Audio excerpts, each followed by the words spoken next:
Bienvenue sur Storm Media, le podcast qui vous présente les entrepreneurs, les créateurs et les artistes en région sud. Vous allez découvrir des profils très variés à travers les membres de notre équipe qui vont les interviewer. C'est parti!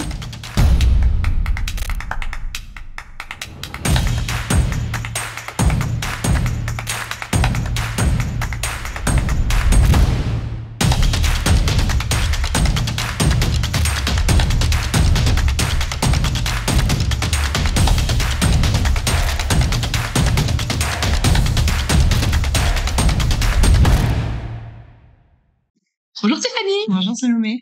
Tu peux te présenter ton métier, ce que tu fais. Ok. Alors, je suis Stéphanie, j'ai 47 ans, je crois. Je suis maman de 2 enfants, Margot et Charlie. J'habite dans la région depuis plus de 20 ans, 25 ans. Avant, je suis originaire du nord de la France. Ok. J'ai pas mal bougé en fait entre mon adolescence et mon arrivée ici, donc notamment dans les îles. D'accord. Voilà, on a vécu en Nouvelle-Calédonie, on a vécu en Guadeloupe, on est reparti dans le nord de la France, un peu allé dans le sud-ouest pour finalement poser les bagages ici. Et voilà, en gros, qui je suis. Ok. Et ton activité? Alors, je suis consultante pour entrepreneurs, Ok. au sein d'une couveuse entreprise. Donc, peut-être après, tu vas me demander ce que c'est la couveuse entreprise. Exactement. Et ça fait 3 ans et demi que je suis à ce poste-là. D'accord. Ok. Donc une couveuse, concrètement, qu'est-ce que c'est? Et toi, quel est ton rôle? Donc tu es consultante. Ouais. Comment ça se passe? Est-ce que tu peux un petit peu nous expliquer, voilà, qu'est-ce qu'une couveuse, comment ça fonctionne, qui est-ce qui rentre dans une couveuse et à quoi ça sert? Alors, dans l'ordre que tu veux. Dans l'ordre que je veux. Alors, une couveuse, qu'est-ce que c'est une couveuse? C'est un dispositif d'accompagnement pour des porteurs de projets qui veulent tester leur activité en toute sécurité. D'accord.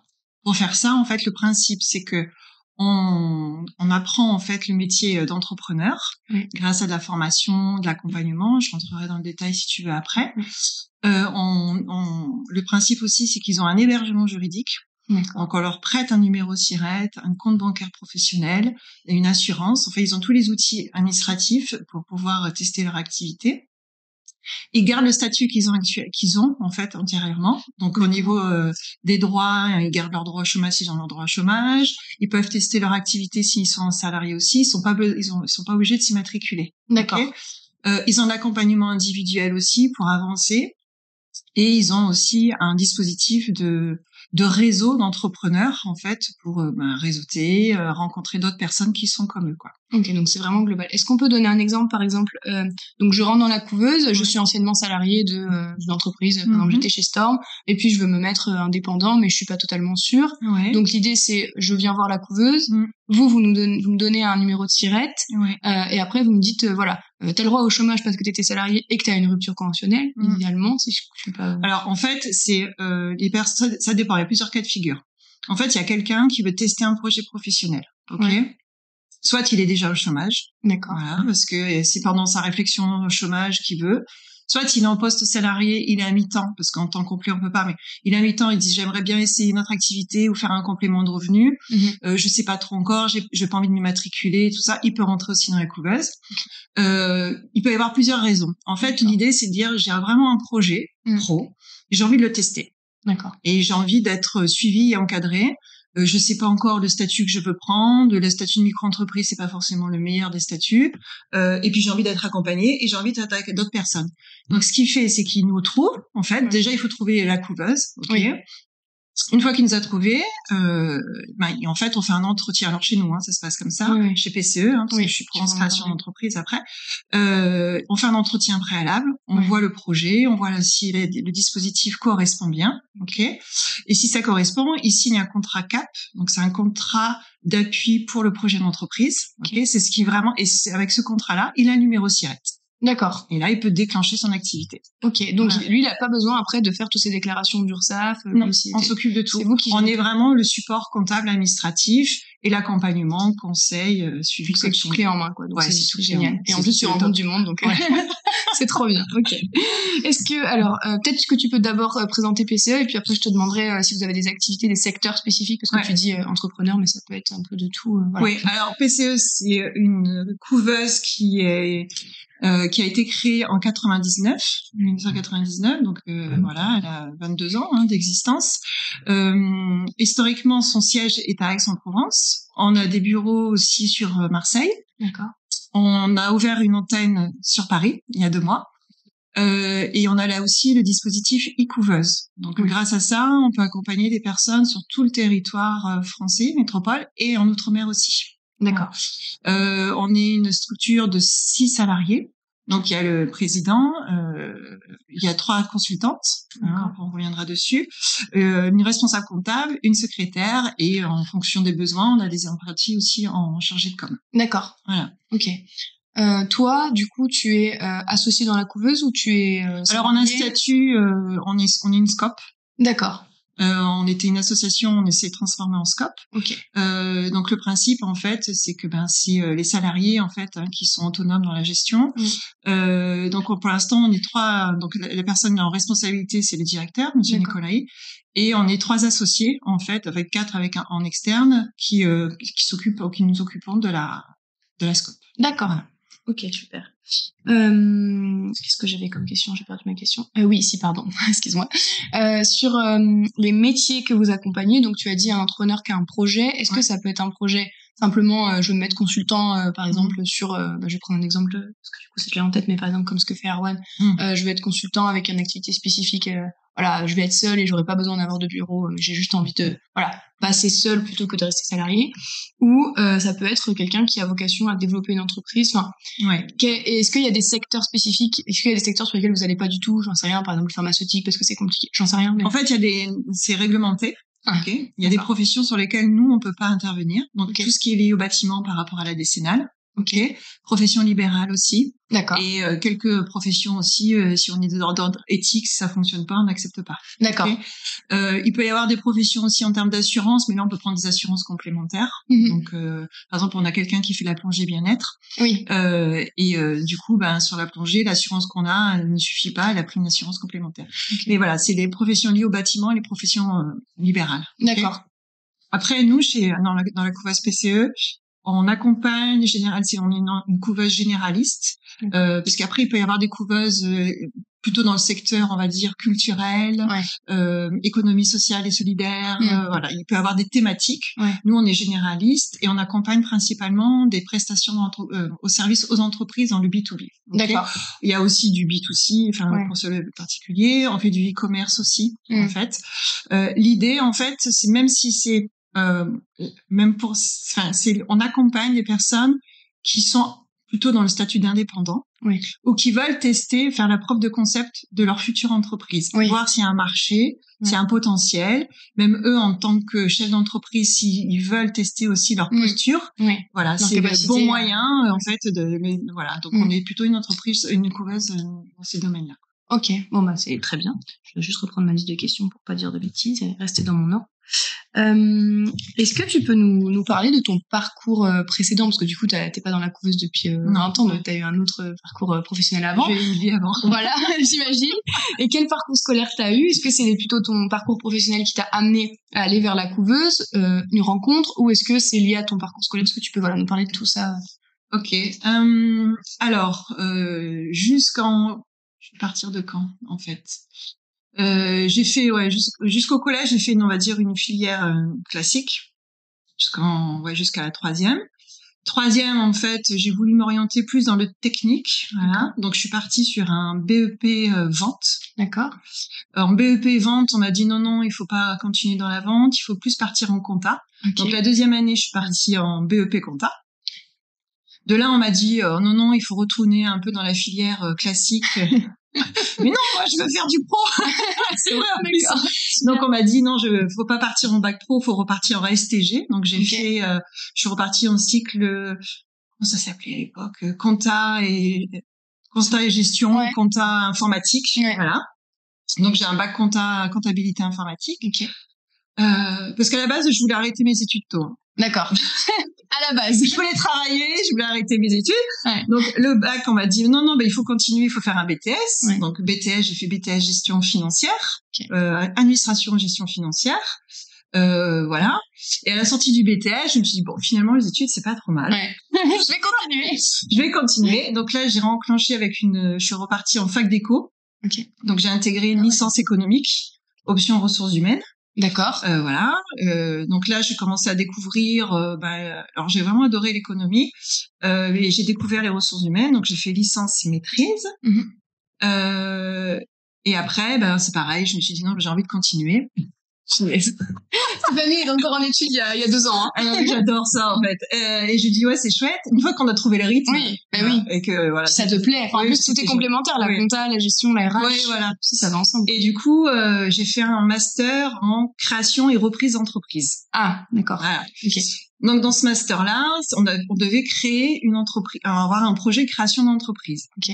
Et moi, mon projet de création d'entreprise, c'était ouvrir une pépinière d'entreprise. Ah, d'accord. Voilà. Okay. Ça, c'était assez drôle. Et pour ça, en fait, j'avais choisi comme coach à l'époque Christophe Sivel, qui était avant consultant à l'IRCE.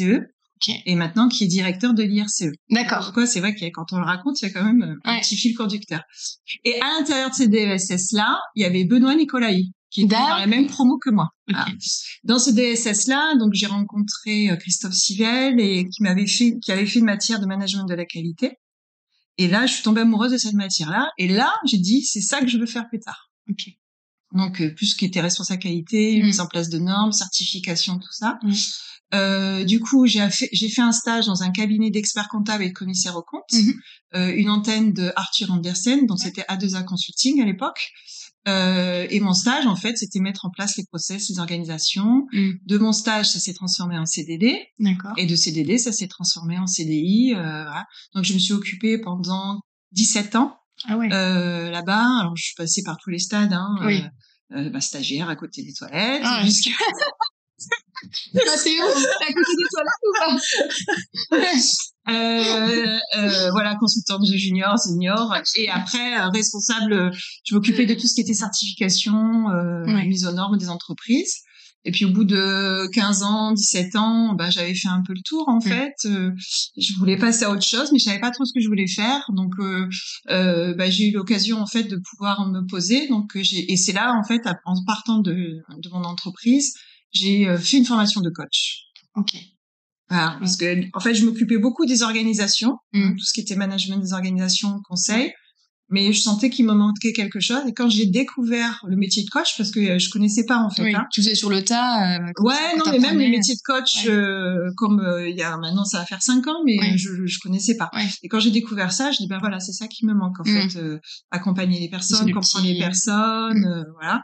Et grâce à cette formation-là, en fait, j'ai retrouvé mon goût de création d'entreprise.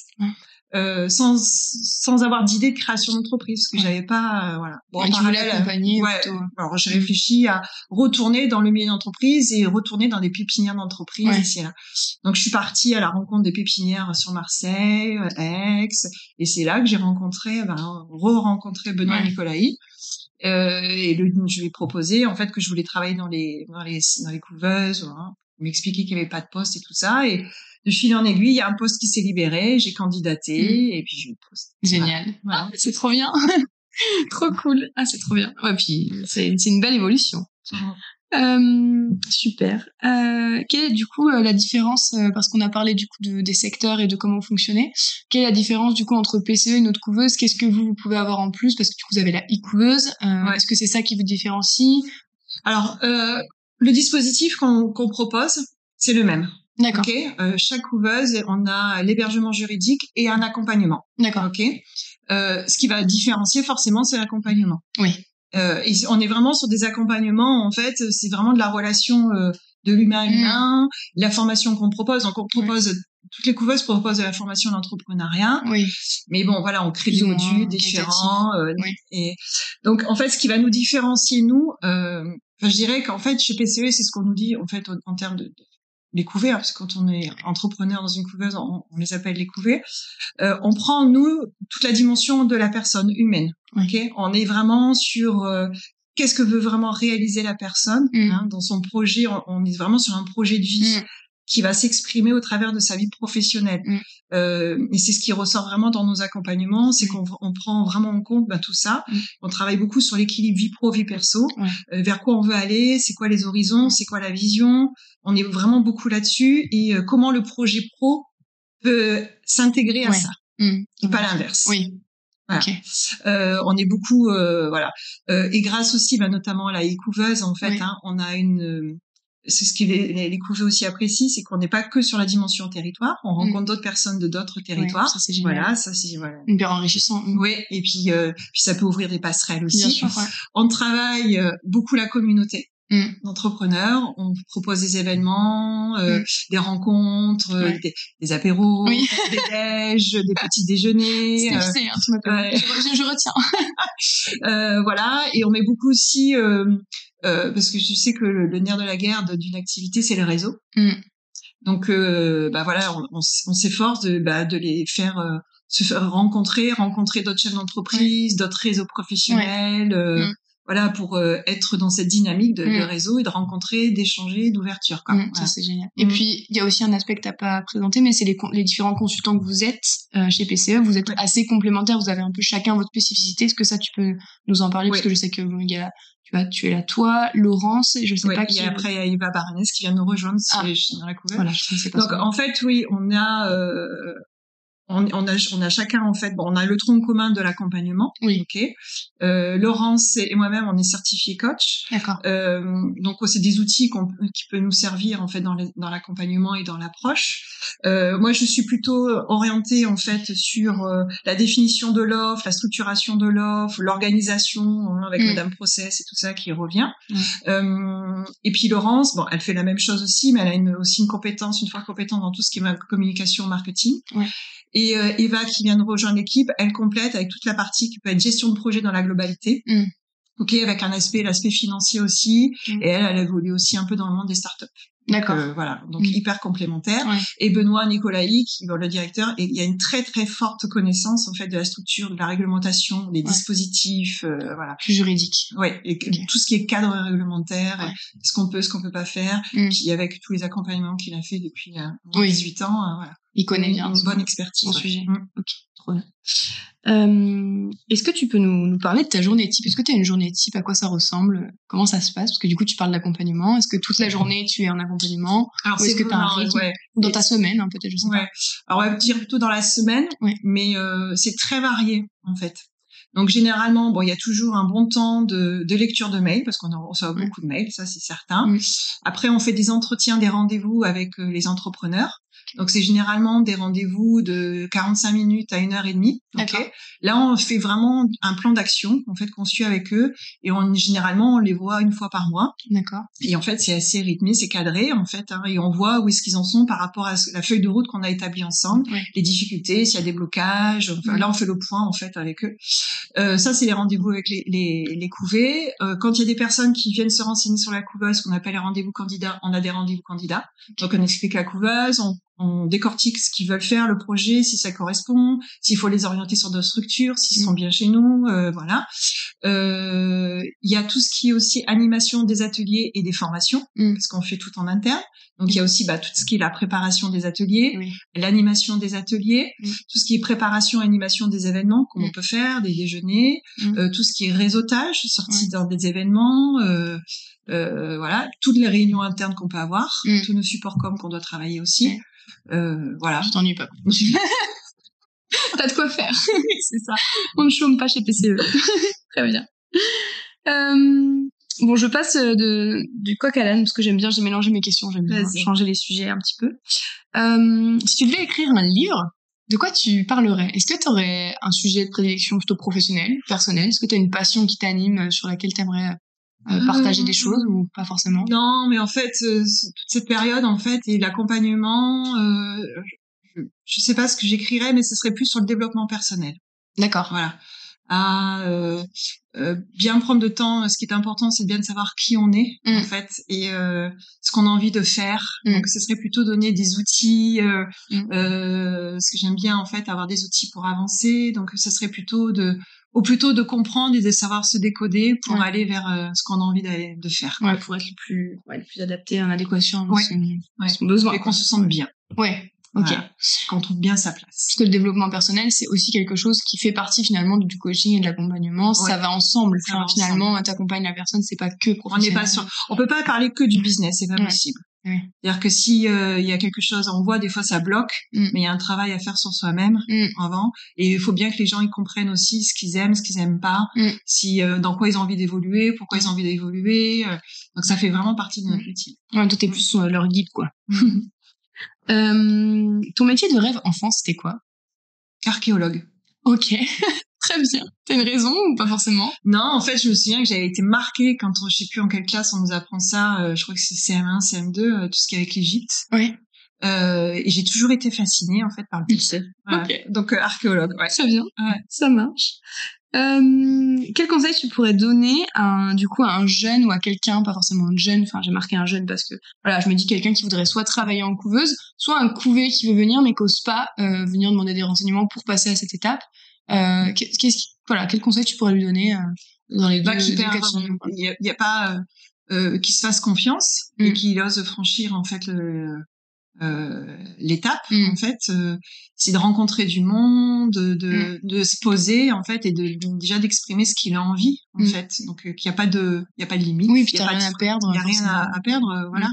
Il y a pas d'engagement non plus, c'est une rencontre, un échange, voilà, il y a pas de Tu parles d'engagement quand un couvé rentre, est-ce qu'il a justement une durée minimum pour Alors ce qui est bien, c'est que le contrat CAP, en fait, on peut être sous CAP pendant 3 ans. D'accord. Okay. Donc chez nous, on renouvelle annuellement son contrat CAP. On peut le renouveler 2 fois. Donc on peut rester dans une couveuse pendant 3 ans. Okay. C'est le temps en fait quand on démarre vraiment de zéro un projet pro. Oui.